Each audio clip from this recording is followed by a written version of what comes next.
আসসালামু আলাইকুম সবার প্রিয় রাইমারি। আমার পিছনে ফ্লাওয়ারটা সুন্দর না? ফেসবুক গ্রুপ থেকে আমাকে একটা পার্টির জন্য ইনভাইট করেছে। সো আমি ওইখানে গেলাম একেবারে রেডি ছাড়া, জাস্ট ড্রেস পরলাম আর চলে গেলাম। আমার চুলগুলো ঠিক করি নাই, মেকআপ করি নাই, কিচ্ছু না, যেটা আমার নিত্যদিনের কাজ। কারণ মেকআপের প্রতি আমার অনেক অ্যালার্জি, আমার একদমই পছন্দ না মেকআপ করা। তারপরে এখন একটু মেকআপ করব। ওইখানে সবাই এত সুন্দর গর্জিয়াস হয়ে গেছে, এত ভাল লাগতেছে দেখে।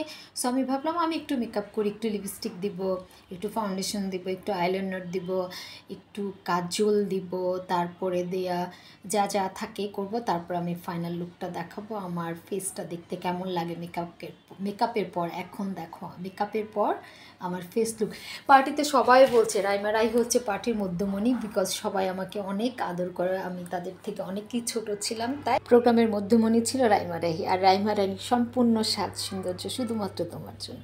আমি তোমার জন্যই তো এত সুন্দর করে সাজি, আর তুমি তো আমাকে একটু দেখোই না গো। কি গো?